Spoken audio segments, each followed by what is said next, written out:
జమ్మూ కశ్మీర్లోని పహల్గాంలోని బైసరన్ లోయ ప్రాంతంలో జరిగిన ఉగ్రవాద దాడిలో 20 మందికి పైగా మృతి చెందారు. మరో 10 మందికి పైగా టూరిస్టులు గాయపడ్డారు. పర్యాటకులు ఎక్కువగా ఉండే కాలంలో మినీ స్విట్జర్లాండ్ అని పిలుచుకునే అనంతనాగ్ జిల్లాలోని ప్రసిద్ధ పర్యాటక ప్రదేశంలో ఈ ఘటన జరిగింది. జమ్మూ కశ్మీర్లో ఉన్న రెసిస్టెన్స్ ఫ్రంట్ అనే ఉగ్రవాద సంస్థ ఈ దాడికి బాధ్యత వహించింది. జమ్మూ కశ్మీర్లో పర్యాటకులు భారీగా తరలివస్తున్న సమయంలో అమర్నాథ్ యాత్ర జులైలో ప్రారంభం కానున్న టైంలో జరిగిన ఘటన సంచలనంగా మారుతోంది. రెసిస్టెన్స్ ఫ్రంట్ అనేది లష్కరేకు చెందిన ఒక శాఖ. ఇది ఆర్టికల్ 370 రద్దు అయిన తర్వాత ఏర్పడింది. ఆర్టికల్ 370 తర్వాత 6 నెలల్లోనే లష్కర్-ఏ-తోయిబాతో సహా వివిధ వర్గాల ఉగ్రవాదులను ఏకీకృతం చేయటం ద్వారా ఉనికిలోకి వచ్చింది.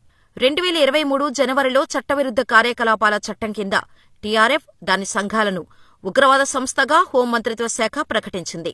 టీఆర్ఎఫ్ భారతదేశానికి వ్యతిరేకంగా జమ్మూ కశ్మీర్ ప్రజలను ఉగ్రవాద సంస్థల్లో చేరమని ప్రేరేపించడానికి సోషల్ మీడియా ప్లాట్ఫామ్లను వాడుకుంటోంది అని మంత్రిత్వ శాఖ తెలిపింది. ఈ ఫ్రంట్తో సంబంధం ఉన్న కొంతమంది ప్రముఖ ఉగ్రవాదులు సాజిద్ జాట్, సజ్జాద్ గుల్, సలీం రెహ్మానీ వీరందరూ ఎల్ఈటీతో సంబంధం కలిగి ఉన్నారు.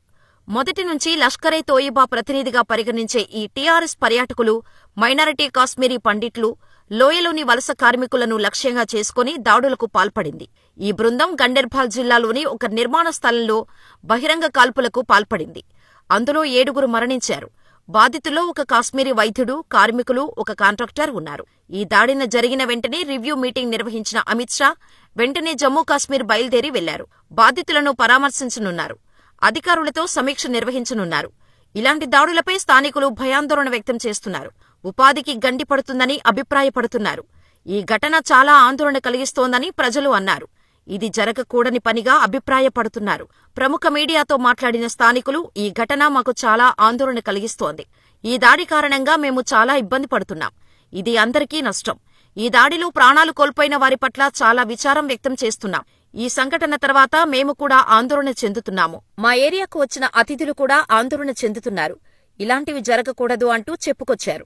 ఇక మరొక పక్క ఘటన గురించి తెలిసిన వెంటనే ప్రధానమంత్రి నరేంద్ర మోడీ కేంద్ర హోంమంత్రి అమిత్ షాతో ఫోన్లో మాట్లాడారు.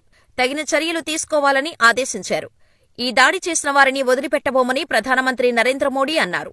జమ్మూ కశ్మీర్లోని పహల్గాంలో జరిగిన ఉగ్రవాద దాడిని నేను తీవ్రంగా ఖండిస్తున్నాను. ప్రియమైన వారిని కోల్పోయిన వారికి నా సంతాపం. గాయపడిన వారు వీలైనంత త్వరగా కోలుకోవాలని ప్రార్థిస్తున్నాను అని ఆయన అన్నారు. బాధిత ప్రజలకు సాధ్యమైనంత సాయం అందిస్తున్నాం. ఈ హేయమైన చర్య వెనుక ఉన్నవారిని న్యాయస్థానం ముందు నిలబెడతాం. వారిని వదిలిపెట్టబోం. వారి దుర్మార్గపు ఎజెండా ఎప్పటికీ విజయవంతం కాదు. ఉగ్రవాదంపై పోరాడాలనే మా సంకల్పం దృఢమైంది. అది మరింత బలపడుతుంది అని ప్రధాని మోడీ అన్నారు. పహల్గాం దాడి తర్వాత హోంమంత్రి అమిత్ షా అత్యవసర సమావేశాన్ని ఏర్పాటు చేశారు.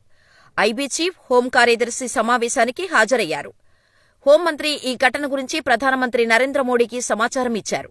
ఆ తర్వాత ఘటనా స్థలాన్ని సందర్శించాలని ప్రధానమంత్రి సూచించారు. ఈ ఘటన గురించి ప్రధానమంత్రి మోడీకి తెలియజేశారని, ఉగ్రవాది దాడి తర్వాత వీడియో కాన్ఫరెన్స్ ద్వారా సంబంధిత అధికారులతో సమావేశం నిర్వహించారని హోంమంత్రి అమిత్ షా అన్నారు. జమ్మూ కశ్మీర్లోని పహల్గాంలో పర్యాటకులపై జరిగిన ఉగ్రవాద దాడి బాధించింది. మృతుల కుటుంబాలకు నా సానుభూతి తెలియజేస్తున్నాను. ఈ దారుణ ఉగ్రవాద దాడిలో పాల్గొన్న వారిని వదిలిపెట్టబోము మరియు నేరస్తులపై కఠిన చర్యలు తీసుకుంటాము. వారికి అత్యంత కఠినమైన శిక్ష విధిస్తామని హోంమంత్రి అన్నారు. అన్ని ఏజెన్సీలతో భద్రతా సమీక్ష సమావేశం నిర్వహించడానికి త్వరలో శ్రీనగర్కు బయలుదేరుతున్నాను అని హోంమంత్రి అన్నారు. జమ్మూ అండ్ కశ్మీర్లోని పహల్గాంలోని బైసరన్ లోయలో రాజస్థాన్కు చెందిన పర్యాటకుల బృందంపై కాల్పులు జరిపాయి. ఈ సంఘటన బైసరన్ లోయ ఎగువ ప్రాంతంలో జరిగింది. కొంతమంది పర్యాటకులు గాయపడినట్టు సమాచారం. భద్రతా దళాలు ఆ ప్రాంతానికి చేరుకుని ఉగ్రవాదుల కోసం గాలిస్తున్నాయి.